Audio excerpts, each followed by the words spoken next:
the reticular activating system will bring and expand into our reality whatever we consciously pay attention to. So the fastest way to shift your life is to first notice how you're perceiving it.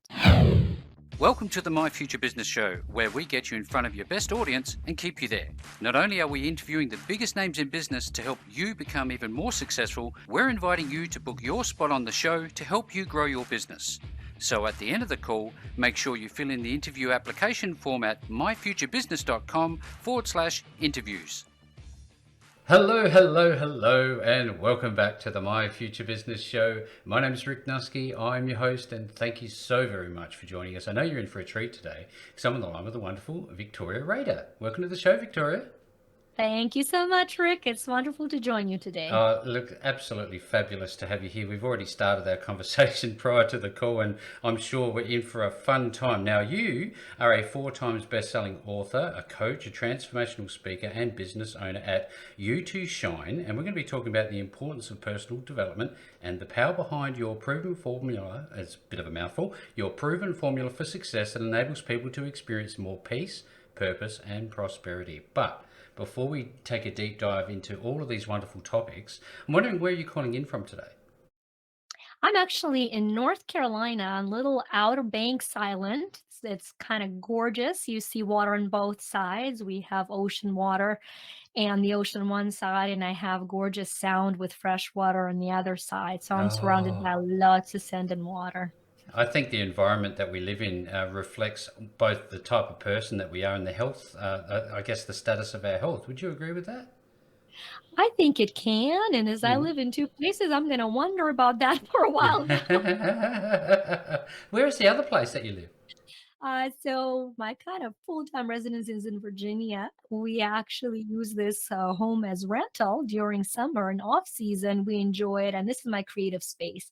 I write here, I create my apps here. Most of the bulk of the creative work happens here, and then the Ah. hectic resuscitation of the clients happens back in Virginia. I love it, absolutely love it. And having that ability and freedom to travel is actually a big part of your story. And I'd like to touch base with you on that later on if we can, Victoria. But first of all, tell us about your tennis. Are you good at tennis?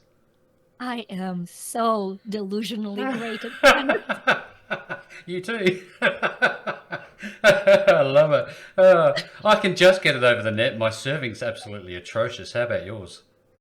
Actually, I love playing. I play rather well for a towering 5'3" woman of great power. Uh, our team just got into the pre-professional league, which, Oh. sounds like so intimidating, but what it really is, the former college players that need to keep their game up are competing against us, and it keeps us honest and excited and very, very, very humble on a regular basis. So, Oh, absolutely love it. Now, tell me, if you get some time, downtime, do you enjoy movies or anything like that? Do you have any hobbies that you get into? tennis is really what I love physically. My downtime and my biggest hobby is a zoo that I have at home. I have 3 dogs that I am quietly hoping, praying, meditating will stay reverent for the duration of the interview. They know better, but I love I But love my pets. I love my pets. I travel a lot, as you've said. I read a lot, and I love learning new things. So that probably is my most passionate hobby. Either it's a language or like right now I'm learning everything about color dynamics. So yeah.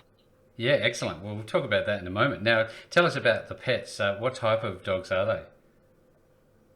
I have 2 adopted mutts. One is the hound mix, he's 12, and he has those gorgeous loopy sad eyes and the I bet. personality to go with them.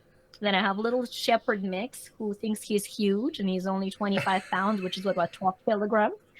And then I have a 2-year-old full of energy Aussie Doodle, Australian Doodle mix. So you go. I have some Australian connection, apparently. Well, there you go. Lovely, lovely, lovely to hear. Do you enjoy music? I do. I love music. I love all kinds of music. I am not very good with rap. I don't think that's the one that can really get me going. Other than that, love it all. You don't want me to sing. I can dance. I should not be allowed to sing. I should not be allowed to sing. Yes. Oh, that's the beauty of freedom, isn't it? Now, I would love to, if we are okay doing this, is to talk about, I guess, your upbringing and what life was like for you early on, because I think it really helps to shape, I guess, the people we become. Would you agree with that?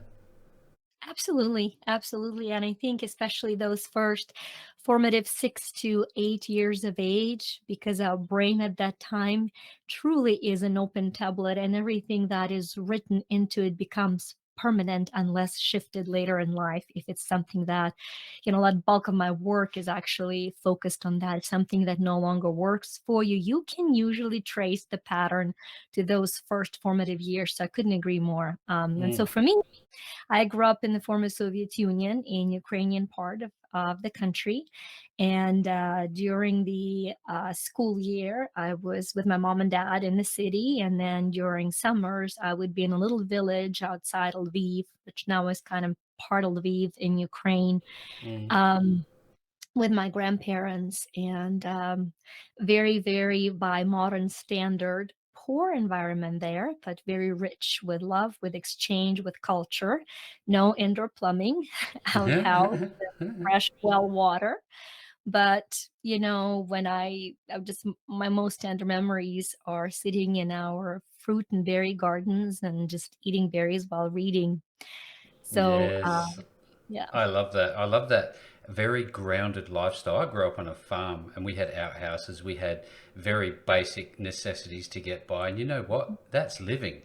Picking mushrooms off the side of the road for breakfast. And, you know, I'd love to go back to those sorts of times in many respects.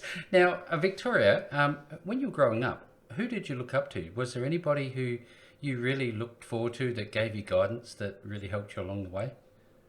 In my case, I'm very, very lucky to have parents that weren't just parents, that really were the role models in my life, because the environment in which I was growing up was kind of tricky. I'm very Mm. freedom hungry, freedom expressed, and yet I was growing up in an environment where it was not encouraged outside of home. And yet I had two parents who very much encouraged and nourished it inside the home, so much so. One of my tender stories that I go to when I just turned a teen, I was not quite 11, well, just turned 11 actually in 1986. When the Chernobyl happened in Ukraine, and my dad was a director in chief for a large regional newspaper, Mm. and he was asked to go there and spend 3 days and come back and report that everything was fine, everything was safe, and it was safe to travel. And he went. He spent 3 days after the explosion, spent a few days there, came home, was physically ill, was throwing up, Mm. and refused to go with the party line. And we went from a family with a social status to a very different way of being, right? Yes. And it spoke to me much more about anybody ever telling me what integrity was. I didn't have to Yes. be taught integrity. I got to see it Yes. in my life. Yeah, look, that's very important insight. Now, I know that there's a part of your story where you talk about the importance of seeing your mum and dad walking down the beach holding hands. I wonder if you can tell us why that was important for you. Yeah, I get emotional here. I had such severe allergies as a Mm. child that Mm. as a little kid, my cheeks were oozing so much that I would get stuck to a pillow. Oh, wow. And at that time, there wasn't really a medical help that I could have. And so my mom would, while I was in the village and she was in the city in the summer, she would bring these bags of carrots and she would grind the carrots because there's no juices, no juice makers. And she'd squeeze, the freshly squeezed carrot juice because she read somewhere that that could help with allergies and especially with the eyesight, because my allergies were affecting my eyesight. Mm. And so, in so many ways, my mom and dad have put a lot of their life on the back burner to support me and my brother. And it's wonderful to achieve your own dreams, but I think to have my mom and dad at the beach house of where we are right now, and to see them retired and not needing for anything, and just kind of a tender way of saying thank you, also without necessarily saying it, and it just brings me immense joy.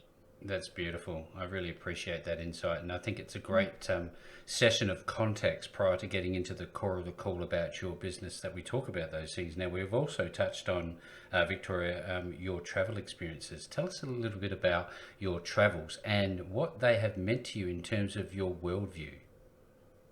Yeah, one, I guess, side remark that's important to understand that in the Soviet Union, you not only needed to have an entry visa. If you want to go to some countries, now you still need a visa, right, to come. Mm. And in the Soviet Union, you not only needed an entry visa by the country you were traveling to, you had to have an exit visa.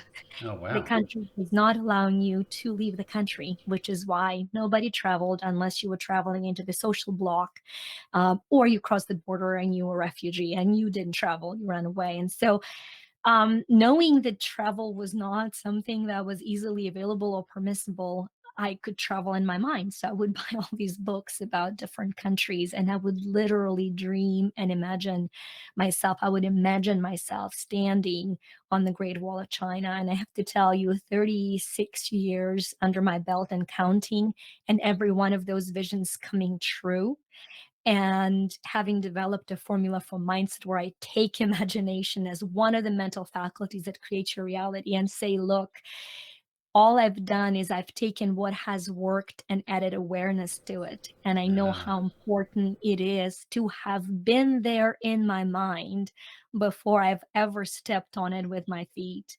And the power of the emotion to know the very moment that here I was, I was walking the ancient streets of Greece. And here I yes. was walking the ancient streets of Greece with Oh, my two kids. And I think the travel is incredible. I think I have two incredible human beings for my children because they were traveling the world from very early on, and they've learned all the different ways that humanity functions. But most mm. importantly, they've learned that people are people wherever you go. Some Yes. might put salt on avocado, some might put sugar, but we hurt the same way and we love the same way. And once Yes. again, feeling it and seeing it removes the need for judgment when somebody is different, and and brings compassion. So I think the best education is traveling. Yes, thank you so very much. Now, given that we live in tumultuous times, there's lots going around in the world. I think that's really, really relevant for people to grasp and embrace. And I'd like to explore now, if we could, Victoria. You say on your website, notice what you notice because what you notice is what you create. You've just really explained that, haven't you?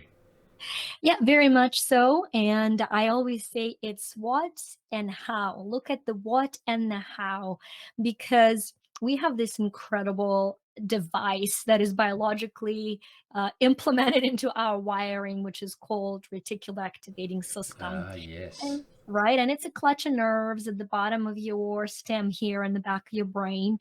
And it is phenomenal. It has one job, and that is to filter everything out that you do not focus on. It filters the environment towards the exclusion of what your conscious mind focuses on.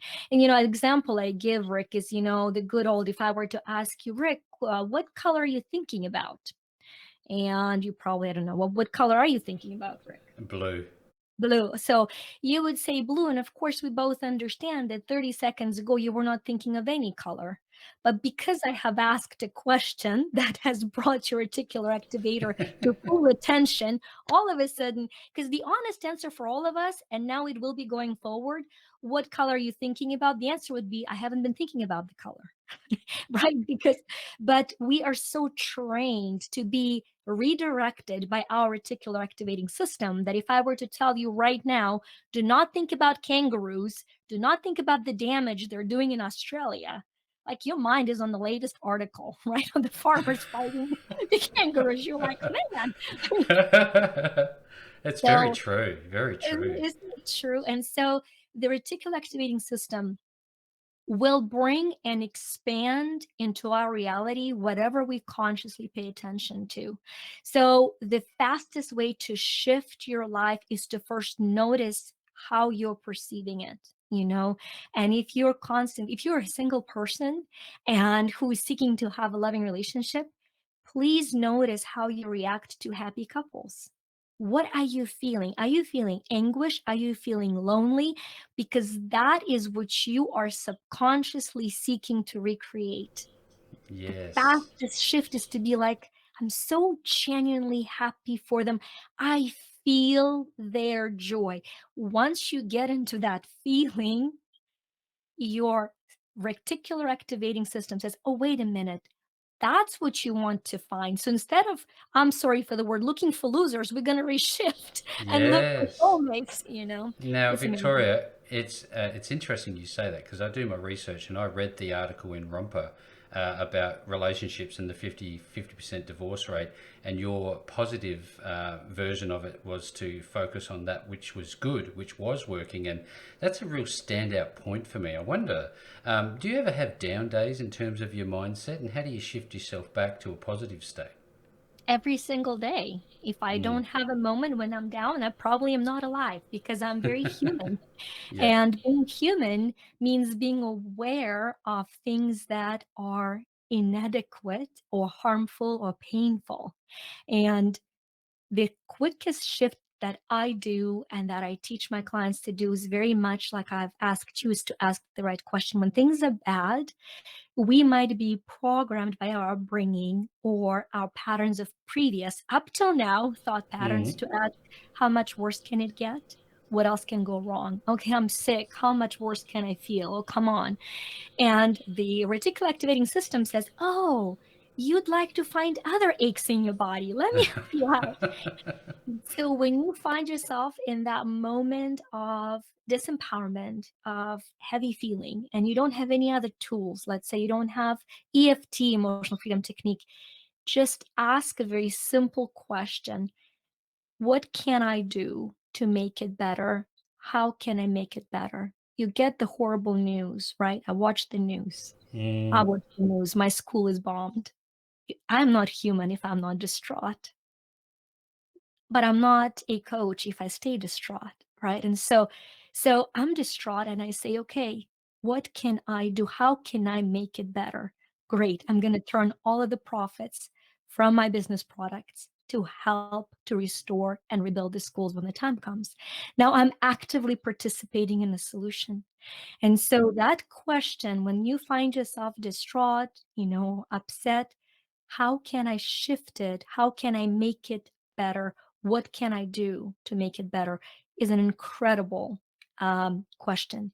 The second one, however, is for people that are driven, that are successful. Very much, I think the majority of the audience, people that are so full of desire to change the world for the better, we tend to ask ourselves more often, well, can it really be true? When will the second shoe drop? And so why are things going so well? I mean, all good things come to an end. So up till now, that was the pattern.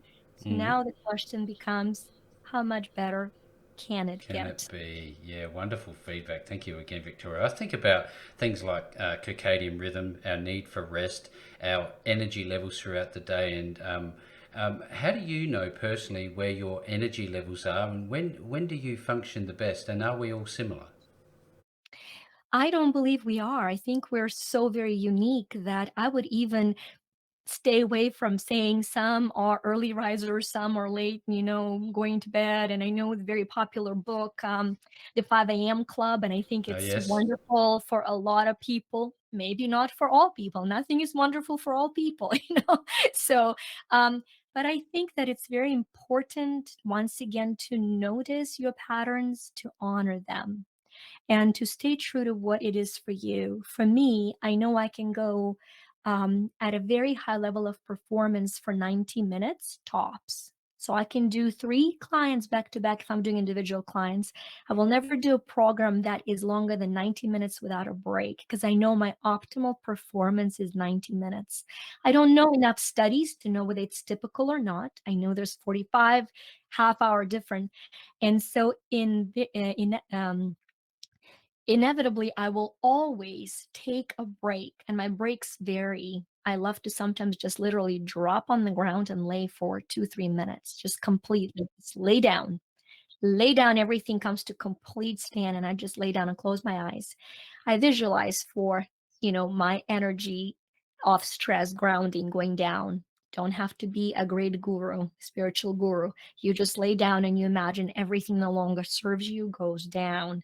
And then the new energy that's gonna support you and raise you up comes back up. Easy visualization, very powerful. So, um, sometimes when I'm very excited about the projects, I'm burning the candle on both ends, so I will take Hmm. naps. I will take 15, 20-minute naps during the day when I'm tired. There are Hmm. wonderful apps, 7-minute Tai Chi. I do that when I'm tired. So I yeah. love it. Now, tell us for context a little bit about your educational and professional background. I think it's important. Yeah, I started my education back in Ukraine, going to Kiev Hill Academy and doing philosophy, anthropology, and economics. Also, law was undergrad in Ukraine. It is graduate degree in the US, but it is undergrad in Ukraine. So that's how I actually met my husband. But that was my education in Ukraine. When I came to the US, I got a degree in Russian studies and statistics. I got a degree in Russian studies and certification to teach statistics, and I taught those. Then I sold real estate and got every single piece of paper related to doing that, Graduate Realtor Institute. And then I figured out that success is wonderful, money is good, but unless you change your subconscious mind, you get to be stuck at whatever level of performance you got to consciously. I got a PhD in metaphysical studies and got a certification in every energy healing and It goes expanding on, modality doesn't you it? could. That's it. Now, That's I'd it. love to learn about your husband a little bit. I think because there's always two sides to the story, and I'm wondering what sort of an individual he has been, and what sort of a positive influence he has made on your life. Would you be willing to share something? I so appreciate your question, Rick, because I think it takes an incredible individual to be married to this. Nobody's asked, it just, and the reason why is because both of us are fiercely independent, self-sufficient people that have big visions, and we support each other in whatever it takes without needing to agree with each other. And that's probably the greatest gift my husband could have ever given me. If I said I would like to do that, I knew I could count on his support, even if it meant the support came with him rolling his eyes. It was fine. He got my back, maybe not his eyes. Thank you again for sharing. Absolutely appreciate it. Now, I love and appreciate every moment that I get to spend with my wife. Tell us a little bit about the value of appreciation for you. In my most recent book is called Prosper Me, and it's 35 Universal Laws to Make Money Work for You. And the law of gratitude is the very first law that I write about that is required for true prosperity that I believe. And if you think of the word appreciate, both in economic terms and more so in relational terms, when you appreciate and what you appreciate grows in value. It's just a cool, great concept to zoom into. So, if you want your relationship to grow in value, you get to appreciate each other and the relationship appreciates. And it's true in economic terms, right? When we invest into something of value with time, it appreciates. And so I think it's very, very important. I think very often in life, we do not get what we want, we get who we are. So if anybody listening feels a little bit underappreciated, I've got cure for you. Make a list of 10 people in your life and put a devout effort of telling them genuinely what, why, and how you appreciate them. And doing that gets you into that mode of appreciation. And then you'll be very pleasantly surprised when you receive that, not necessarily from them, but you will receive it once again because your reticular activating system will be tuned in to the exchange of appreciation. It's the attitude of gratitude, isn't it? Yeah, very There's much so so. much. There's so much to unfold here. Yeah, I'd love to ask you, where did you come up with the name You to Shine? Where did that come from? I was going through a very, very hard time in my life, just years prior to the company being fully organized. In 2013 into 14 is when the company was organized. So probably around starting from 2005, building up and into 2011, if you would look into any area of my life, it was challenging, whether it was money or a business or, I've been married for 27 years, marriage at that point, or, I felt not sufficient enough as a mom. And if you picked an area, let's just say it would have a feeling of mists of darkness, and I felt very heavy. And I, I kept asking, praying, seeking, how do I get out of this? And I literally, I don't know what anyone's spiritual path or belief system is. I can only speak for myself, but I literally was woken up in the middle of the night with a very clear feeling that you cannot get out of darkness by fighting it, which is what I was doing.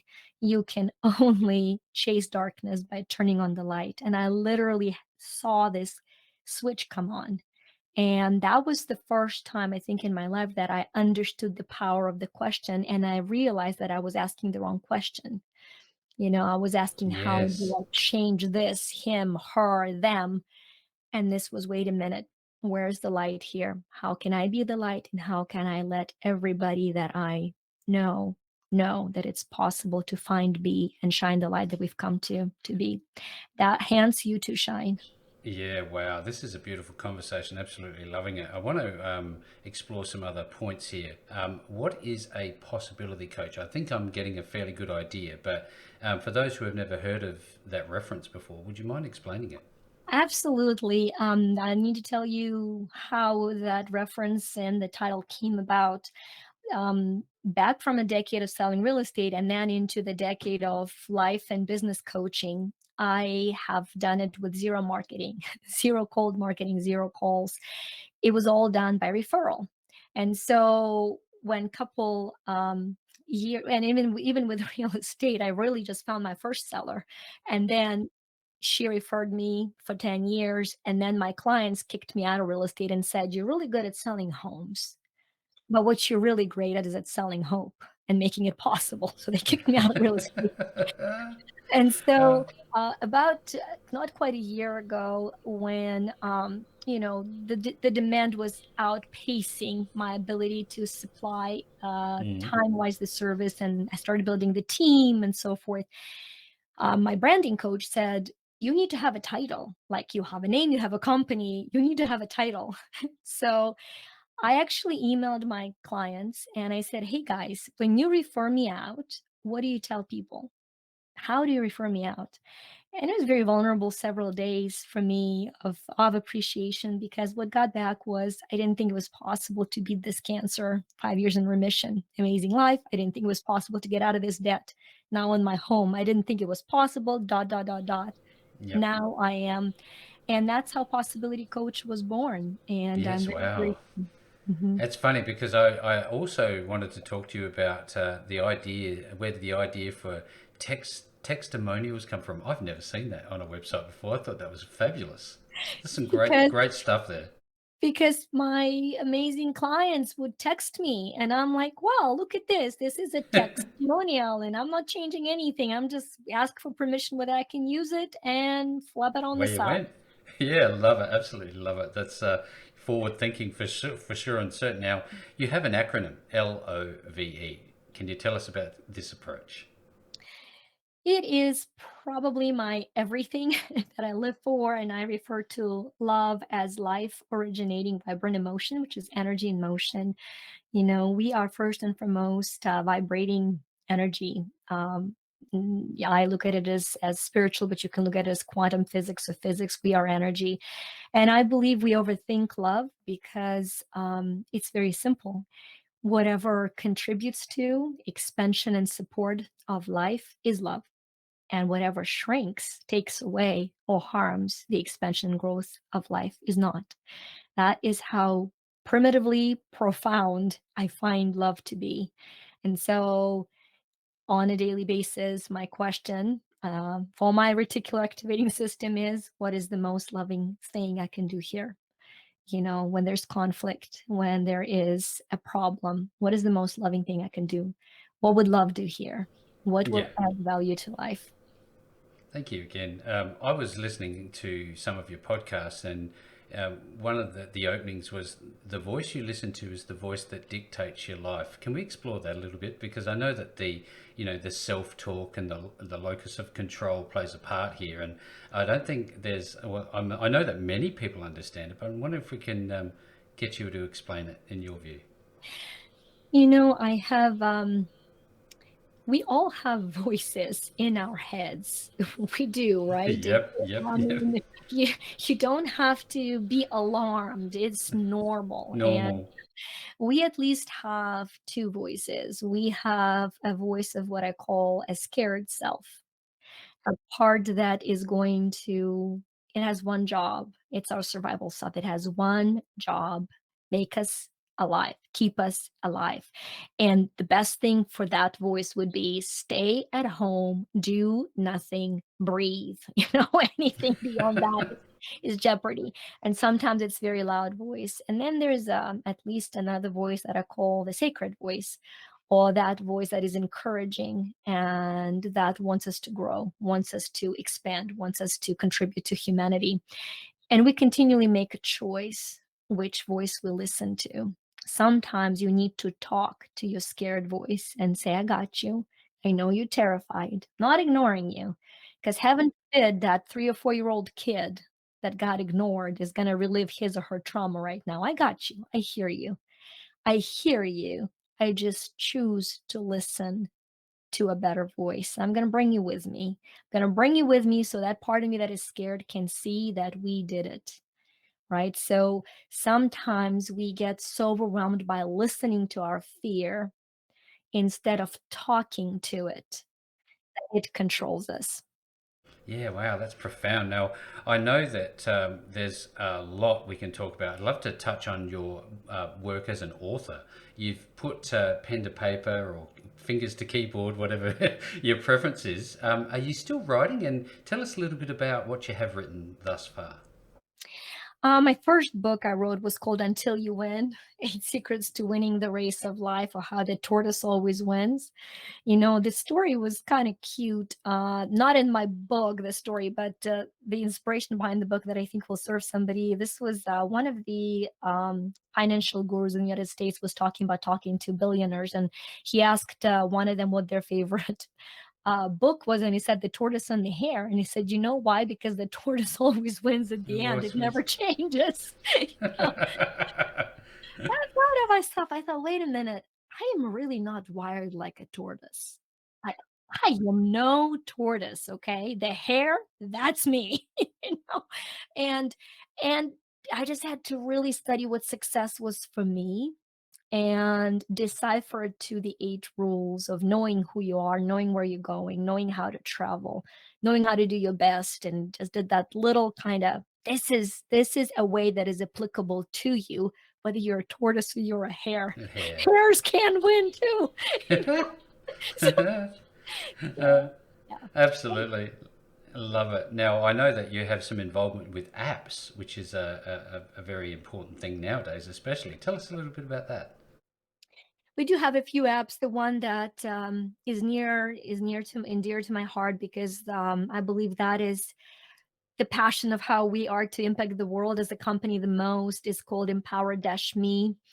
And that app is a way to allow for a person to grow individually in a private, protected, safe way by tapping both their subconscious mind and their conscious patterns. And we're expanding the app all the time. You know, our coaches cost $110 for a session and above. And so our passion was, how can we provide somebody for whom it is a luxury and an unaffordable way to get help with an entry point? And that's what the app is. It has 3-minute meditations for busy people, ton of research about meditations. But I don't know about you, I don't always have 4 hours a day to meditate. Hair, did I mention a hair? See, tortoise meditates for an hour and a half, like a book said. A hare On does the other a hand. 3-minute, yeah, does a 3-minute meditation. I love the app. I'm passionate about it. I personally use it every day. So if nothing else, if it was for me and my team, it was already worth it. Yeah, fantastic. That's great. And anybody's on the call today, I'm sure you'll be able to get access to this app. Now, with that being said, I'm wondering what people are going to find on your website. And what is the website? The website is you2shine.com, you2shine.com. And really, anything and everything that we have is there. One of the things is the free quiz to learn what your money healing mode is. You know, Zig Ziglar said, you don't have to like money, but money is like air. You can't live without it. Yep, it's true. So we have this wonderful quiz. Actually, it's accessible also by at moneyquiz.me. Might be easy to remember, moneyquiz.me. And what it Mm. does, the quiz actually tells you what your dominant emotion is, positive one, but how it can block you from prosperity. It's a wonderful, fun, quick quiz. And as you take it, you learn a little something about you. You have an insight into you, and then you're guided to the 3 universal laws of how to implement them. Because I think ideas without implementation is a waste of time, right? Precious time. Yeah. So, how to implement your given um, driving emotion and energy in order to open some paths of prosperity for you. Great, thank you again. Now, if somebody was actually wanting to take it beyond the app and beyond the, I guess, the self help, for lack of better terms, ways to put it, what is the process for connecting with you specifically or one of your team to work for you, and what's the onboarding look like? You know, once again, Rick, an amazing, amazing question. We're actually making things even more easy as to where there will be a 15-minute free consult with me as to where I can learn if person's needs the best and then offer to them a personalized, individualized path with the series of coaches and or products. And my passion in terms of serving is I have an incredible group by subscription. It's called Quantum Freedom. And I do 4 programs a month for that program. And I have over 300 recorded hours as a part of that program if somebody wanted to just delve in fully into what we do. Yeah, I've actually spent some time looking at your podcast, at all the posts. I've gone through you2shine.com with a fine tooth comb, as they say, and I've absolutely loved the experience. And if you're looking for something like this, make sure you go to you2shine, which is the number 2 and shine.com. I'll be making sure that the link back to this wonderful website is available for you. And with that being said, Victoria, this has been an absolutely joyous call. Thank you very much for joining me on the show today. Thank you, Rick. Thanks for joining us today. If you enjoyed the call, then make sure to subscribe, leave a comment, share us with your friends, and book your spot on the show at myfuturebusiness.com/interviews. And if you're looking for solutions that will help grow your business, then visit myfuturebusiness.com/shop.